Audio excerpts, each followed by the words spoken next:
చిన్ని ప్రార్థన. మహాగణుడును సర్వోన్నతుడైన మా ప్రభువా, ఈ రాత్రి గల సమయంలో దోబుచెర్ల గ్రామాన్ని ప్రేమించి, ఈ గృహాన్ని ప్రేమించి అనేకమైన ఖర్చులు చేసి ఇదిగో నీ నామం పట్ల జరిగింపబడుతున్న ఈ క్రియ జ్ఞాపకం చేసుకోండి.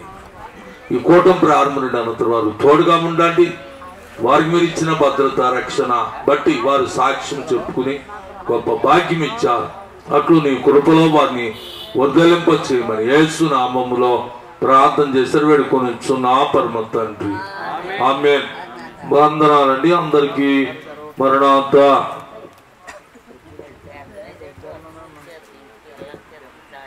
కుసమదేవకు వాక్యం చదువుకున్న బైబిల్ గ్రంథము నుండి మత్తయి సువార్త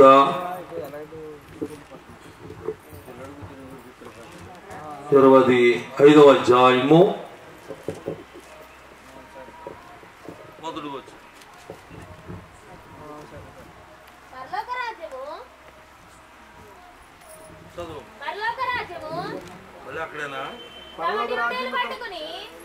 పరలోక రాజ్యము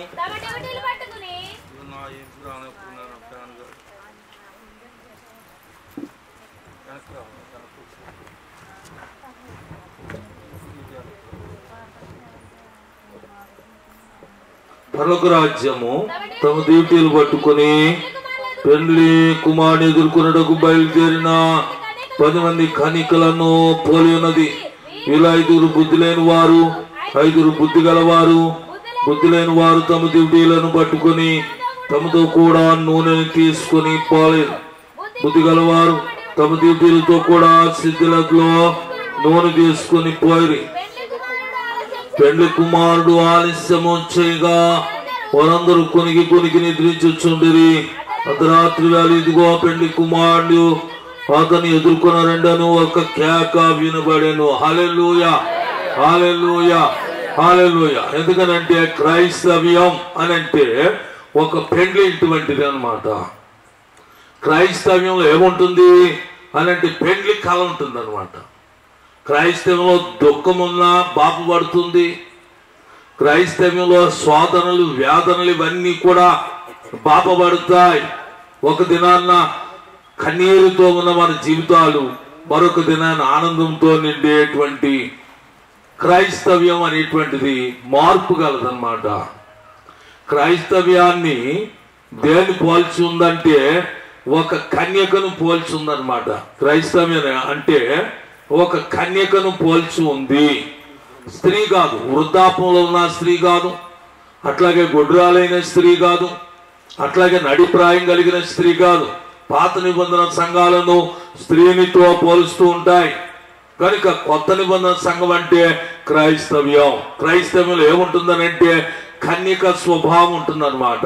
లోక కళ్యాణానికి కావలసిన వధువు సంఘమే క్రైస్తవ్యం. లోక కళ్యాణం కొరకు పోరాడుతూ లోక కళ్యాణం కొరకు ప్రయాణం, సియోను ప్రయాణం కొనసాగిస్తూ లోక కళ్యాణం కొరకు సిద్ధపడుతున్న సంఘమే క్రైస్తవ కన్యక అనేటువంటి సందర్భం. అందుచేత సంఘాన్ని దేని పోల్చుందనంటే 10 మంది కన్యకలలో 5 సిద్ధపడ్డారు, 5 బుద్ధి గలవారు, 5 బుద్ధి లేని వారు అన్నమాట. అయితే ఈ సిద్ధపడిన వారు ఏం సిద్ధం చేసుకున్నారు అని అంటే తైలం సిద్ధం చేసుకున్నారు.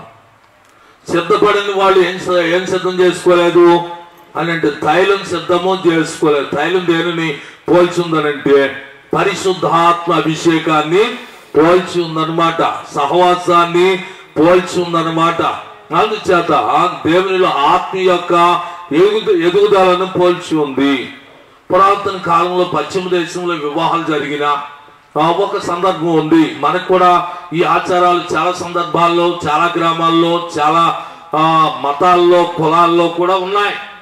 ఎందుకనంటే యూదుల్లో వివాహాలు జరిగినప్పుడు అక్కడ పెండ్లి కుమారుని ఇంటి దగ్గర పెండ్లి వివాహం అయిన తర్వాత 3 దినాలు 5 దినాలు వివాహ విందులు జరిగాయి.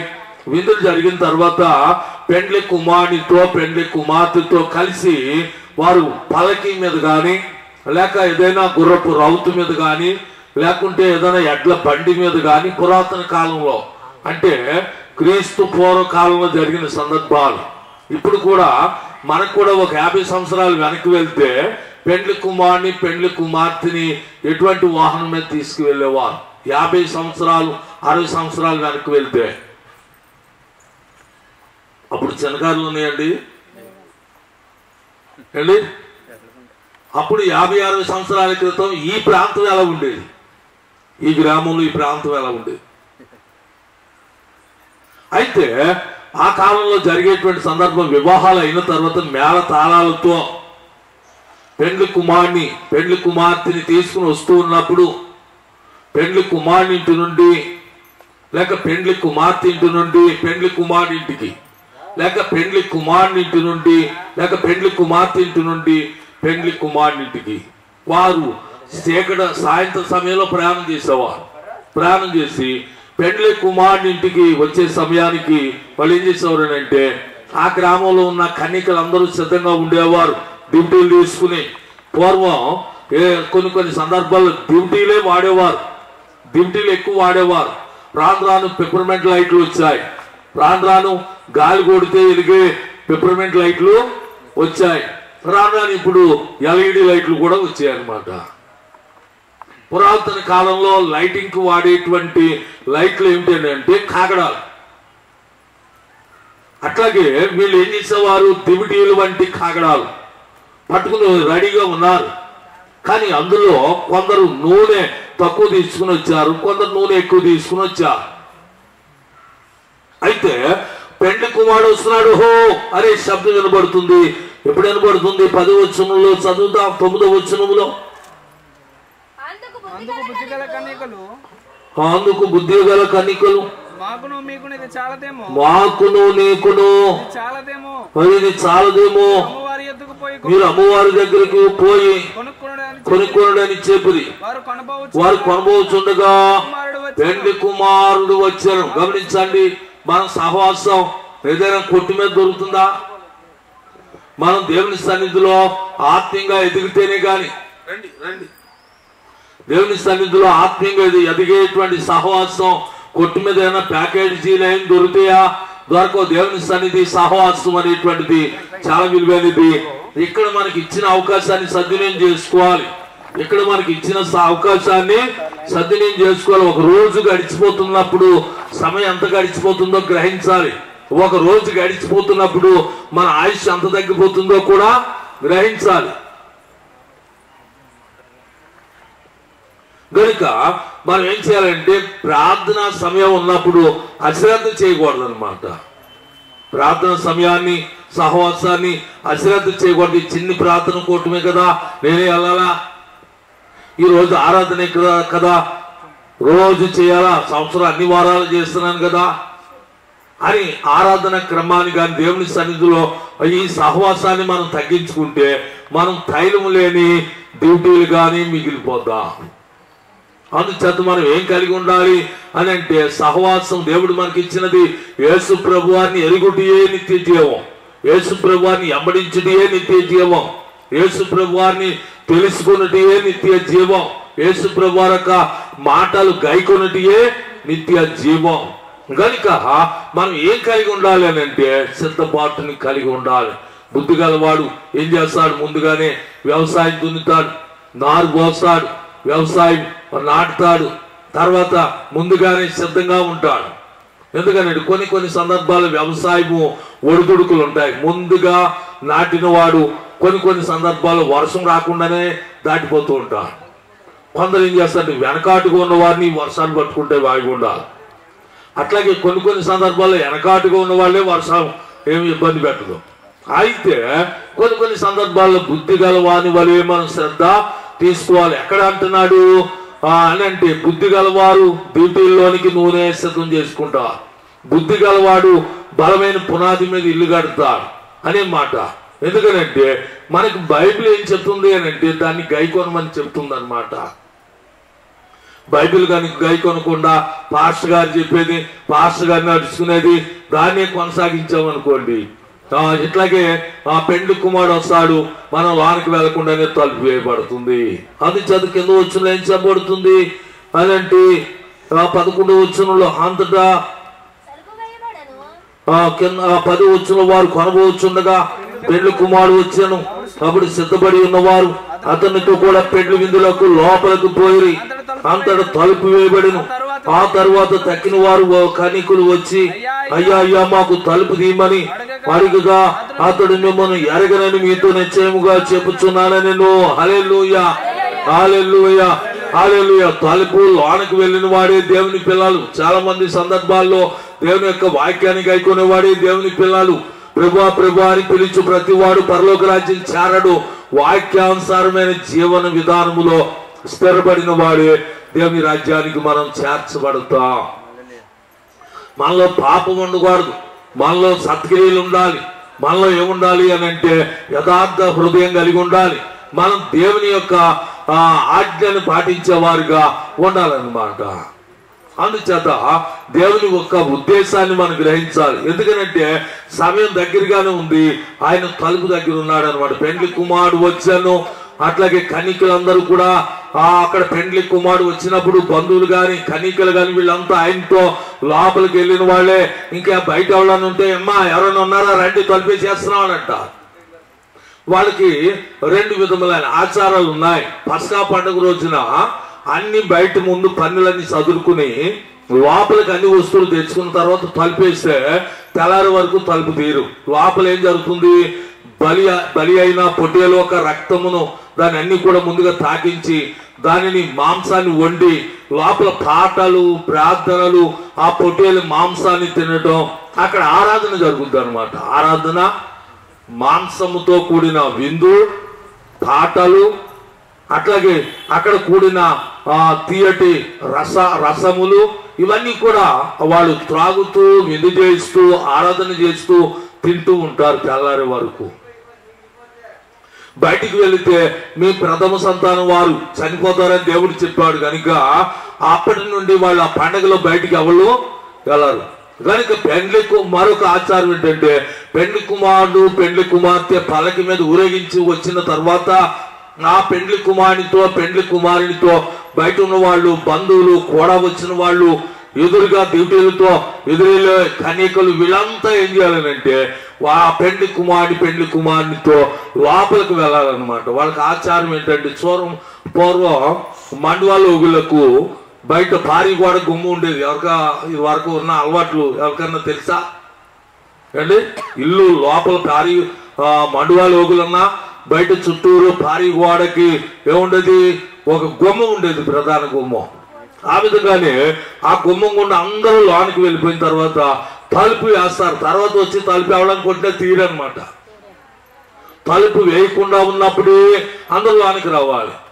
అప్పుడు ఎవరన్నా బయట ఉన్నారనుకోండి కొంత సమయం చూస్తారు, అబ్బాయి తలుపు వేస్తున్నాం రండి, అబ్బాయి తలుపు వేస్తున్నాం రండి, అబ్బాయి తలుపు వేస్తున్నాం రండి అని వాళ్ళు పిలుస్తారు. ఎవరైనా ఏదైనా పని మీద వెనకున్నా ఒక 5 నిమిషాలు చూసి వెంటనే తలుపు వేస్తారు. తలుపు వేసాక ఇంకా తలుపు తీరు తెల్లారి దాకా బయట తలుపు కొట్టినా. అప్పుడు ఆ విధమైన సందర్భములో ప్రభువారు కూడా ఏం చెప్తున్నాడంటే మిమ్మల్ని అన్నడును ఎరగను అని చెప్తున్నాడు. ఆలస్యం చేసిన సందర్భం, ప్రార్థన కూటం ఉంది అని అంటే ఇవాళ ఒళ్ళంతా పులిసిపోయిందండి, కానీ చెప్పి నిద్రపోవాలి. ప్రార్థన కూటం ఉంది, ఇవాళ పెళ్ళి ఉందండి, ఆ పెళ్లికి వెళ్ళాలి.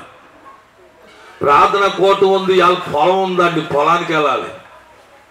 వ్యాపారులు ఎక్కడ చూసుకోవాలి. ఇవన్నీ కూడా బైబిల్ మనకి ముందే చెప్పింది అనమాట. ఏమని చెప్పింది, కొందరు అన్నారట మేము ఎట్లా కొనుక్కున్నా ఎట్లా సరి చూసుకోవాలి, కొందరు అన్నారట భూమి కొనుక్కున్న భూమిని చూసుకోవాలి, కొందరు అన్నారట వ్యాపార లెక్కలు చూసుకోవాలన్నారట, కొందరు అన్నారట మా ఇంట్లో పెళ్ళి అయింది ఆ పెళ్లికి రాకూడదు. చూడండి మనకు ఉందా ఆచారం లేదా? మా ఇంట్లో సర్టిఫికేట్ తల్లి ఉన్నదండి అని చేత మేము ప్రార్థనకి రాకూడదు, వెనకాల వస్తే ఏదంతా ఏమొచ్చి పట్టేస్తుందేమో అంటావా లేదా? ఆ పక్కన ఎవరో వాడకట్లు ఎవరో పోయారండి, అక్కడికి వెళ్తే ఆ సందంటే వెళ్తే ఏదన్నా వచ్చిందంటే మా ఇంట్లో అందరిని పట్టేస్తుందేమో అని నోటితో చెప్పం కానీ ఈ ఆడికి రావలేండి, అవునండి అంటావా లేదా? అందుచేత దేవుని గూర్చిన మార్పు ఏంటంటే వాక్యానుసారమైన మార్పులోనికి రావాలి. ఇంకా నీ పాత అలవాట్లను పాత ఆచారాన్ని నువ్వు విడవకపోతే ఎవరి ఆచారం అది? దేవుని విరోధి ఆచారం. గనుక మనం దేవుని ఆచారంలోనికి రావాలి. అందుచేత ఇక్కడ ఏం జరుగుతుందో కొన్ని సందర్భాలు మనం తెలుసుకుందాం. బైబిల్ గ్రంథం నుండి మత్తయి సువార్త 24:30 24:30 అప్పుడు మనిషి కుమారుడు చూచిన ఆకాశమందు కనబడు. అప్పుడు మనిషి కుమారుడు ప్రభావంతోను మహామహిమతోను ఆకాశ మేఘారుడై వచ్చుట చూచి భూమి మీద ఉన్న సకల గోత్రముల వారు రొమ్ము కొట్టుకుందరు. గమనించండి, ఇక్కడ ఏం చెప్తున్నాడు అనంటే మనిషి కుమారుడు యేసు ప్రభు వారు రెండోసారి రాబోతున్నప్పుడు భూమి మీద ఉన్న సకల గోత్రముల వారు రొమ్ములు కొట్టుకుంటారు. ఒక ఆయన అంటున్నాడు, కాపులకి పైడిపాలు గోత్రం ఉంది, చౌదరులకి పాల్సంశెట్టి గోత్రం ఉంది, ఎవరి గోత్రాలు వాళ్ళకు ఉన్నాయి, ఎవరి వంశం వాళ్ళకు ఉంది, మన భూములు మనం లాక్కోవాలి అని అంటున్నాడు ఒక ఆయన. గమనించండి, పైడిపాలు గోత్రం అంటే ఏంటో తెలుసా? ఏ గోత్రం లేనోడుగా ఆ గోత్రం పేరు పెడతారు. అవునండి, పైడిపాలు గోత్రం అంటే ఆ గోత్రమే మర్చిపోయినోడు, గోత్రం తెలవనోడికి పెడతారు ఆ పేరు. ప్రతి ఒడికి గోత్రం పేరు ఉంటుంది. చాలా మంది ఏం చేస్తారంటే గోత్రాన్ని మర్చిపోతారు. మన గోత్రం పేరేంటి అనేటువంటి తెలుసుకోరు. మనకి ఎవరున్నారు, మన ఇంట్లో వాళ్ళు పెద్దోళ్ళు అని తెలుసుకోరు. మన నివాసం అసలు ఎక్కడిది, ఎక్కడి నుండి ఈ గ్రామం వచ్చామని కూడా తెలుసుకోరు. ఎందుకంటే ప్రతి వానికి గోత్రం ఉంటుంది, వాళ్ళ పెద్దలు ఉంటారు. అది ఇప్పటి నుండి ప్రారంభమైంది కాదు. ఇవాళ నువ్వు ఉన్నావంటే భూమి మీద దేవుడు మానవుని ప్రారంభించినట్టు నుండి నీకు ఒక కుటుంబం ఉంది, నీకు ఒక గోత్రం ఉంది. అది నీ నుండి, నీ పితరుల నుండి నీ దేహంలో ఆ రక్తపు శేషాలు కొనసాగుతూనే ఉన్నాయి. నీ దేహం కూడా రక్తపు శేషాలతో సమానం అన్నమాట. నీ పితరుల DNA నీలో ఉంది. అందుచేత చాలా మందికి రెండు తరాల ముందు పేర్లు చెప్పండి చెప్పలేరు. నాకు మా తాత పేరు తెలుసు కానీ మా తాత తండ్రి పేరు నాకు తెలీదు అండి. ఏ పేర్లు తెలవాలి? ఎవరికన్నా పురాతన అంటే మన పితరుల పేర్లు ఏమన్నా చరిత్ర అని తెలుసా? మనకు తెలియదు. కానీ మన ఇంట్లో మనకు తెలియదు. కానీ దేశం అందరికీ కావాలి మనకి, అవునా కదా అండి? మన ఇంట్లో 3 తరాల ముందుకి ఎవరికైనా పేర్లు తెలుసా? మనకు తెలీదు. గాంధీ తాతలు కావాలి మనకి అండి, లేదా అంబేద్కర్ గారిది కావాలి. అవి కాదు మనకు కావాల్సింది. అసలు నీ వ్యవస్థ, నీ చెట్టు ఎక్కడి నుండి వచ్చింది, మన చరిత్ర ఏంటో బైబిల్ చెప్తుంది అనమాట. మనం ఎక్కడ వారమో, మనం ఎవరమో అనేటువంటిది పురాతన చరిత్ర నుండి ఏళ్లతో తీసుకుని వచ్చి వివరిస్తుంది అనమాట. అందుని బట్టి మనం ఏం చేయాలి అని అంటే, ఆ దినము రాబోతున్నది, దేవుని యొక్క దినం రాబోతుంది, దేవుడు ప్రణాళిక చేసిన రక్షణ దినం రాబోతుంది. గనుక సకల గోత్రముల వారు రొమ్ము కొట్టుకుంటారు. ఇవాళ ఎక్కిరించిన వాళ్ళంతా, ఇవాళ హేళన చేసిన వాళ్ళంతా ఏం చేస్తారంటే ఆ రోజు ఏడుస్తారు. ఏం జరగబోతుంది సృష్టికి బైబిల్ మనకి వివరిస్తూ ఉంది. బైబిల్ గ్రంథములు 24:25 ఇదిగో ముందుగా నేను మీతో చెప్పి ఉన్నాను, కాబట్టి ఎవరైనా అదిగో అరణ్యములో ఉన్నాడని మీతో చెప్పినను వెళ్ళకుడి, ఇదిగో లోపల గదిలో ఉన్నాడని చెప్పినను నమ్మకుడి. మెరుపు తూర్పున పుట్టి పరముడు వరకు ఎలాగ కనబడును, అలాగే మనిషి కుమారుడు రాకడియు నుండును. దీనికి ఎక్కడ ఉండును అక్కడ గద్దలు పోగమును. హల్లెలూయా, హల్లెలూయా, హల్లెలూయా. ఎందుకంటే రాకడి దినములో చాలా మంది ఇంతలను సృష్టిస్తారు. ఇదిగో దోప్ చెరలోకి వచ్చేసాడట యేసు ప్రభు వారు. దోప్ చెరలో నర్సయ్య గారి ఇంట్లో ఉన్నాడట అని అంటే నమ్మి వెళ్ళకండి, అలా ఉండడు. పాకిస్తాన్ లో ఉన్నాడట, లహార్ లో అని అంటే వెళ్ళకండి. USA అట్లాగే అక్కడ ఉండేటువంటి కాలిఫోర్నియాలో ఉన్నాడంటే వెళ్ళకండి. తూర్పుని మెరుపు ఎలా పుట్టి పరవడికి వస్తుందో అలాగే మనిషి కుమారుడి రాకడ వస్తుంది. మీరు బైబిల్ గ్రంథాన్ని తెలుసుకోవాలి. రాకడి దినానికి ఏం జరుగుతాయి, ఏం జరగవు అనేటువంటిది. రాకడి దగ్గర పడుతుంది కనుక ప్రజల్లో తగదాలు చెలరేగుతాయి. జనం మీద జనం లేస్తారట. ఒకింటి వారి నలుగురు ఉంటే నలుగురులో 4 పార్టీలు అయిపోతాయి. రాకడికి దగ్గర వస్తున్నప్పుడు మనుషులు ఏం చెప్పినా నమ్మరు, పెద్దలు చెప్పినా నమ్మరు, పోలీసులు చెప్పినా నమ్మరు, కోర్టులు చెప్పినా నమ్మరు. ప్రజల్లో ఉండేటువంటి వ్యతిరేకత ఆత్మలు భూమి మీదకు వచ్చి ఈ ఒక శక్తుల ప్రభావం బట్టి మానవులు వ్యతిరేకులుగా మారిపోతారు. ఒకరొకరు చంపుకుంటారు. చంపుకోవడం చాలా సులువైపోతుంది. ఒకరి మీద ఒకరు పడతారు. విద్వేషాలు, యుద్ధాలు, కరువులు, భూకంపాలు ఇవన్నీ ఎక్కువ అవుతూ ఉంటాయి. చూడండి, పురాతన కాలంలో యుద్ధాలంటే ఏమో ఎక్కడోనట్ట మనకు తెలియదులే, దూరంలే అని అనుకునేవాడు. ఇప్పుడు ఏమవుతుంది, మన దేశంలోనే యుద్ధాలు, ఓ మూల యుద్ధాలు జరుగుతుంటే ఓ మూల పెళ్లి జరుగుతుంది మన దేశంలో అండి. ఏది కూడా అంటే విపత్తుని విపత్తుగా ఆలోచించలే, సురహాస్యంగా ఆలోచించేటువంటి కాలం జరుగుతుంది ఇప్పుడు. అందుని బట్టి ఇక్కడ ఏం చెప్తున్నాయంటే, మీరు అలా కాదు, రేపుతున్నారు రాకడ దినములో ఇక్కడున్నాడు అక్కడున్నాడు అంటే అక్కడ పరిగెత్తుకు వెళ్ళకండి. పరిగెత్తుకెళ్ళేవారు ఎవరు? ఈ రోజుల్లో కూడా చూడండి, 2000 కిలోమీటర్లు ప్రయాణం చేసి ప్రార్థనకి వెళ్తున్నారట. అంత దూరం మనం ప్రయాణం చేయనవసరం లేదు. మొదట నువ్వు ఆరాధన క్రమం చేస్తే 2000 కిలోమీటర్లు నువ్వు వెళ్ళవలసిన అవసరం లేదు. నువ్వు ప్రార్థన చేస్తే నీ ఇంటిలోనే నీలోనే దేవుడు ఉన్నా.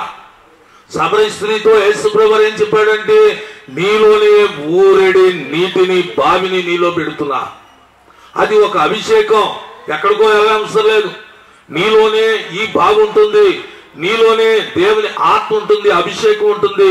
నువ్వు ప్రార్థన చేస్తే ఆత్మ బావులు కదిలి వస్తాయి అని చెప్పా. కనుక మనం ఎక్కడ స్థిరపడాలంటే మన కాళ్ళ మీద మనం స్థిరపడాలి. ఇతరుల కాళ్ళ మీద నిలబడితే వాళ్ళకి ఏదైనా పని ఉన్నప్పుడు లెగమ్మాయాలంటే లేచి పడిపోవాల్సిందే కింద. అందుచేత మన కాళ్ళ మీద మనం నిలబడాలి. అందుచేత రాకడికి సిద్ధపడినప్పుడు రాకడకు దేవుని దగ్గర మనం ఎలా ఉండాలని అంటే, మనల్ని కట్టిన సేవకుడు కానీ లేక మనం కట్టబడుతున్న మన ఆత్మీయ గృహాలు కానీ మనం పరీక్షించినప్పుడు ఏదైనా అగ్ని వల్ల కానీ గాలి వల్ల కానీ వర్షం వల్ల కానీ పరీక్ష కలిగినప్పుడు కొప్పుకూలిపోయేలాగా మనమేమో ఉండకూడదు అనమాట. ఎలా ఉండాలి? స్థిరముగా ప్రార్థనతో ఉండాలన్నమాట. ఎటువంటి శ్రమ వచ్చినా ప్రార్థనతోనే జయించేటువంటి వాడికి నీకు ఉండాలి. భయపడకూడదు, అనారోగ్యాలకు భయపడకూడదు, అప్పులకు భయపడకూడదు, శత్రులకు భయపడకూడదు, విపత్తులకు భయపడకూడదు. నీ పక్కన 1000 మంది పడినను, నీ కుడి ప్రక్కన 10,000 మంది కూలినను అపాయం నీ వద్దకు రాదు. నువ్వు ఎవరిని కలిగి ఉంటే రాదు, యేసుని కలిగి ఉంటే నీ వద్దకు అది రాదనమాట. అందుచేత నువ్వు ఏం కలిగి ఉండాలి? ధైర్యాన్ని కలిగి ఉండాలి, విశ్వాసాన్ని కలిగి ఉండాలి, అట్లాగే స్థిర హృదయాన్ని కలిగి ఉండాలి. కనుక మనం ధైర్యముతో ముందుకు సాగాలి. మనకు వచనములో కింద భాగంలో ఏం రాయబడిందనంటే, 29 ఆ దినమున శ్రమలు ముగిసిన వెంటనే చీకటి సూర్యుని కమ్మును, చంద్రుడు కాంతినియడు, ఆకాశం నుండి నక్షత్రములు రాలు, ఆకాశమందలి శక్తులు కదిలింపబడును. గమనించండి, ఏం జరగబోతుంది? రాకడికి ముందనంటే శ్రమ ముగిసిన వెంటనే చీకటి సూర్యుని కమ్మును, చంద్రుడు కాంతినియడు, ఆకాశం నుండి నక్షత్రములు రాలును, ఆకాశమందలి శక్తులు కదిలింపబడును. గమనించండి, ఆ లోక కళ్యాణానికి ముందు ఇవి కనబడతాయి. లోక కళ్యాణానికి ముందు ఆకాశం నుండి నక్షత్రాలు రాలుతాయట, ఆకాశం నుండి శక్తులు భూమి మీదకు వస్తాయట. భయంకరమైన ఉపద్రవాలు మనం చూస్తాం. సూర్యుడు ఎంతో మలమల మార్చి వేస్తున్న సూర్యుడు చీకటి బ్లో హౌస్ లోనికి వెళ్ళిపోయినప్పుడు సూర్యుని కాంతి మనకి రాదట.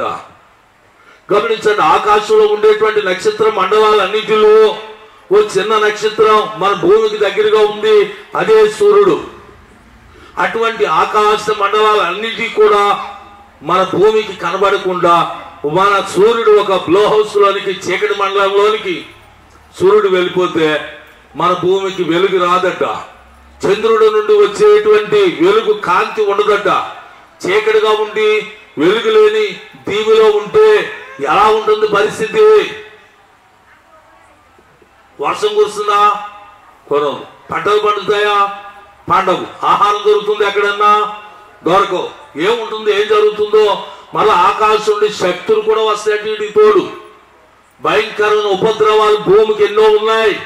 అందుచేతనే ఈ రక్షణ యేసుక్రీస్తు ద్వారా దేవుడు మనకు ప్రకటిస్తున్నాడు. యేసుని అంగీకరిస్తే నీవు ఈ భూమి మీద నువ్వు మరణించినా నీ ఆత్మ ఎక్కడికి వెళ్తుందనంటే నిత్య జీవానికి ప్రవేశిస్తుందన్నమాట. రాకడికి సిద్ధపడినప్పుడు, లోక కళ్యాణానికి సిద్ధపడినప్పుడు ఒక కనురెప్పబాటులో ఈ భూమి మీద ఉండేటువంటి ప్రజలందరూ మనకంటే ముందుగా చనిపోయిన ఆత్మలన్నీ కూడా క్రీస్తు వెంట పెట్టుకుని ఆయన వచ్చినప్పుడు, సంఘం ఎత్తబడినప్పుడు 7 ఏళ్ల పెండ్లి విందు లోక కళ్యాణం జరుగుతుంది.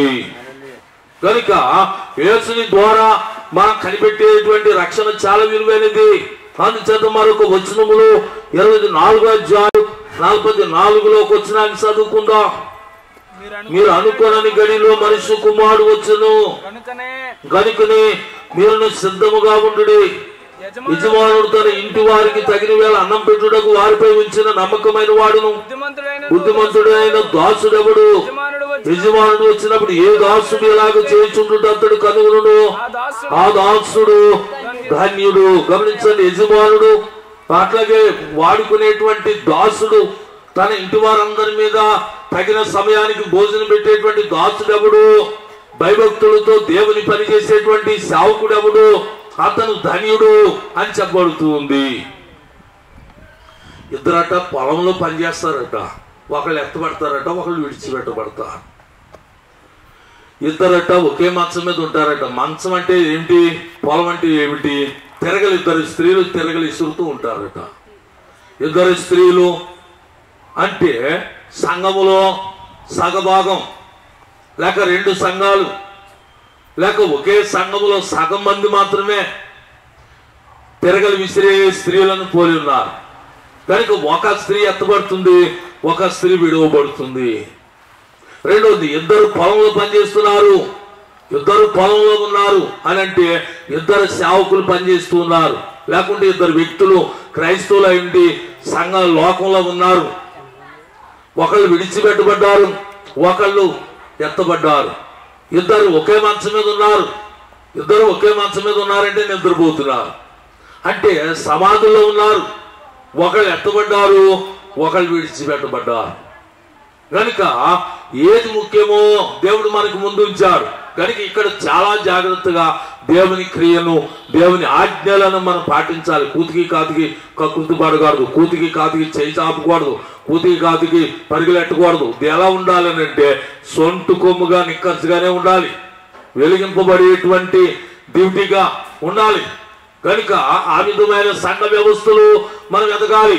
అందుచేత బైబిల్ ఏం చెబుతుందనంటే మత్తయి సువార్త 4:36లోకి వచ్చిన చదువుకుందాం. అయితే ఆ దినమును గూర్చి, ఆ గడియను గూర్చి తండ్రి మాత్రం ఎరుగును గాని ఏ మనుషుడైనను పరలోకమంది దూతలైనను కుమారుడైనను ఎరగరు. నోవహు దినములు ఎలా ఉండును, మనిషి కుమారుని రాకడియు అలాగనే ఉండును. జలప్రలయమునకు ముందు దినములలో నోవహు వాడలోనికి వెళ్ళిన దినం వరకు వారు తినచ్చు, త్రాగుచు, పెళ్లి చేసుకొనొచ్చు, పెళ్లికిచ్చుచు నుండి జలప్రలయం వచ్చిన అందరినీ కొట్టుకొని పోవరకు ఎరగకపోయి అలాగనే మనిషి కుమారుని రాకడా ఉండును. హల్లెలూయా, హల్లెలూయా. జలప్రలయ కాలంలో జరిగిన సందర్భాన్ని, ఒక సంభవాన్ని మనం చూస్తే అది క్రీస్తు పూర్వం కొన్ని 1000 సంవత్సరాల ముందు, అంటే సుమారు 2000 సంవత్సరాల కంటే ముందు చరిత్ర అన్నమాట. ఆ చరిత్రలో ఏం జరిగిందంటే ఆది మనుషులు ఆ దినముల్లో నోవహుతో చెప్పాడు దేవుడు. ఆ ప్రజలు ఆనాటే దేవుని సన్నిధి అక్రమం చేత, బలాత్కారం చేత పట్టబడిందట. ఆ రోజుల్లో కూడా భయంకరమైన బలాత్కారులు ఏర్పడ్డారు. ఈ రోజుల్లో కూడా భయంకరమైన బలాత్కారులు ఒక అభివృద్ధి కలుగుతూ ఉన్నారు అనమాట. ముందుకు డెవలప్ అవుతున్నారు. ఎవరైనా బలాత్కారంగా ఉంటే వాళ్ళకి ఎమ్మెల్యే సీట్ ఇస్తున్నారు. ఎవరైనా దళారీ వ్యవస్థగా వాళ్ళు అబద్ధాలు ఆడుతూ ఇతరుల మీద నేరాలు మోపుతూ ఏదో ఒక వ్యాసం వేస్తే వాళ్ళకి ఎంపీ సీట్ ఇస్తున్నారు ఇక్కడ. అందుచేత అది అభివృద్ధి కలుగుతుంది అనమాట. బలాత్కారము అభివృద్ధి కలుగుతుంది, అందరూ దానినే వెంబడిస్తారనమాట. అందుచేత ఇటువంటి బలాత్కారం రాబోతున్న కాలంలో కూడా ఇంకా ముందుకే వస్తుందన్నమాట. అందుచేత మనం ఏం చేయాలి అని అంటే దేవుని రక్షణ కాపాడుకోవాలి. నోవహు దినాల్లో అమ్ముతూ ఉన్నారు, కొంటూ ఉన్నారు. నోవహు దినాల్లో అన్ని జరుగుతూ ఉన్నాయి. వివాహాలు జరుగుతున్నాయి, అమ్మేవాడు అమ్ముతున్నాడు, కొనేవాడు కొంటున్నాడు, నాటేవాడు నాటుతున్నాడు. అడవి జంతువులు అన్నీ కూడా ప్రజల మధ్య నుండి వాడలోనికి వస్తూ ఉన్నాయి, కానీ వాళ్ళు పట్టించుకోలేదు. క్రైస్తవం వైపు ప్రజలు తిరుగుతున్నారు, అందరూ క్రైస్తవాన్ని వెంబడిస్తున్నారు. ఎందుకు ఇలా వెంబడించాలి, అలా వెంబడించకూడదని దేశాన్ని కలిగి ఉంటున్నారు. కానీ ఈ క్రైస్తవ్యం అనేటువంటి దాన్ని ఎవరు ప్రారంభించారు? దీనిలోనికి ప్రజలు ఇంతగా వెళ్ళటానికి కారణం ఏంటి, ఇందులో ఏముంది అనేటువంటి రహస్యం లోకం తెలుసుకోదు, దాన్ని గ్రహించదు, దానిని వినదు, దాన్ని నమ్మదు అన్నమాట. నోవహు కాలంలో కూడా అలాగే జరిగింది. ఆ వాడను గూర్చి వినలేదు, వాడను గూర్చి చూశారు కానీ నమ్మలేదు. ఆ వాడలో ఆ పైకి నీటిలో తేలదనుకున్నారు, వాడ దగ్గరికి నీళ్లు రావనుకున్నారు. అట్లాగే వాడలో రక్షింపబడతారని వాళ్ళు కూడా నమ్మలేదు ఆ రోజుల్లో. కనుక ఈ రోజుల్లో కూడా క్రైస్తవ సంఘములోనికి వస్తే రక్షణ ఉందని బైబిల్ ప్రకటిస్తుంది. దేవుని సువార్త వ్యాప్తి జరుగుతుంది, ప్రపంచాన్ని అంతా రౌండ్ తిప్పుకుంటూ వస్తుంది అనమాట. ఈనాటికి కూడా ఈ క్రైస్తవ్యాన్ని, యేసును గురించిన వార్త నమ్మలేకపోతున్నారు లోకం. యేసుని ఒక 3 మేకుల మధ్య వేలాడే ఒక బలహీనుడు అనుకుంటున్నారు. యేసు ప్రభువారు ఆయన ఈ లోకాన్ని అంతటినీ జయించిన మహానుభావుడు అనేటువంటి రహస్యం ఈ లోకం నమ్మలేకపోతుంది. యేసు ప్రభువారు పుట్టలేదని అబద్ధాలు ఆడుతున్నారు, యేసు ప్రభువారు సమాధిని గెలవలేదని అబద్ధాలు ఆడుతున్నారు, యేసు ప్రభువారి జన్మ మంచిది కాదని అబద్ధాలు ఆడుతున్నారు. కానీ యేసు ప్రభువారిని నమ్మలేదు, అంగీకరించలేదు. యేసు ప్రభువారిని గురించి చెడ్డ సమాచారం ప్రకటిస్తూ ఉన్నారు. కనుక రేపొద్దున రాకడి దినం ఏం జరుగుతుందనంటే భయంకరమైన తీర్పులోనికి వాళ్ళు వెళ్ళిపోతారు. నరకాన్ని అగ్ని ఆరదు, పురుగు సావదన్నమాట. యేసుని అంగీకరించి మనకు పేదవారైన మనకి ధనవంతులు ఎవరు కూడా మనకి రక్షణ రానివ్వరు. నిజంగా కొట్టు మీద కొనుక్కునేది అయితే అండి, కొట్టు మీద కొనుక్కునేది అయితే ఈ రక్షణ ఒకవేళ ఒక 20 లక్షలు 30 లక్షలు అంటే మనం కొనుక్కుంటామా? ఇలా ఈ రక్షణ ఖరీదు చాలా విలువంటే మనం కొనుక్కుంటామా? దేవుడు ఏం చేశాడనంటే అక్కడ వాళ్లను ధనవంతుల కళ్లకు మూసి దేవుడు ఏం చేశాడంటే పేదవారిని మనకు ఓపెన్ చేసి మనకు దగ్గర పంపించాడు అనమాట. ధనవంతుడు దేవుని రాజ్యంలో ప్రవేశించడం కంటే సూది విద్యలో ఒంటి దూరడం సులభం అని చెప్పాడు. కనుక అది పేదవారికి బాగా చేతికందేలాగా పెట్టాడు అనమాట. అందుచేత దేవుని రాకడ ఏం జరుగుతుంది, రాకడ సిద్ధపాటు ఏం జరుగుతుంది అనేటువంటి సందర్భం బైబిల్ గ్రంథము నుండి ప్రకటన గ్రంథములు 1వ అధ్యాయము 7వ వచనములోకి వచ్చిన చదువుకుందాం. ప్రకటన గ్రంథము 7వ అధ్యాయము 1వ వచనం. అటు తర్వాత ఇదిగో ఆయన మేఘారుడై, 1వ అధ్యాయం 7వ వచనం ప్రకటన గ్రంథంలో, ఇదిగో ఆయన మేఘారుడై వచ్చుచున్నాడు, ప్రతి నేత్రం ఆయన చూచును, ఆయన పొడిచిన వారిని చూచెదరు, భూజనులందరూ ఆయనను చూచి రొమ్ము కొట్టుకొందురు. హల్లెలూయా, హల్లెలూయా, హల్లెలూయా. ఆయన వస్తానని ఒకసారి చెప్పాడు, ఆయన వచ్చాడు ఒకసారి. గనుక ఆయన మరలా వస్తానని చెప్పాడు. నేను వెళ్ళి మీకు ఇండ్లను స్థలాలను సిద్ధం చేసి వస్తా అని చెప్పాడు. ఆయన అబద్ధం ఆడేవాడు కాడు. ఏదైనా ప్రార్థన చేస్తే మనను మన అవసరాలు ఉండగా మనం విడిచి వెళ్ళిపోయేవాడా? దినాన్ని మా అమ్మాయికి ఒక ఇంటర్ పాస్ అయింది, మార్కులు కూడా చాలా తక్కువ వచ్చాయి. అట్లాగే ఎంసెట్లో కూడా పాస్ అయింది, ర్యాంకు తక్కువ వచ్చింది. కానీ ఎక్కడైనా ఓ సీటు కావాలి, కాలేజీ సీట్లు అని మేము కూడా దగ్గరగా ఏదైనా ఉంటే చదువుతాం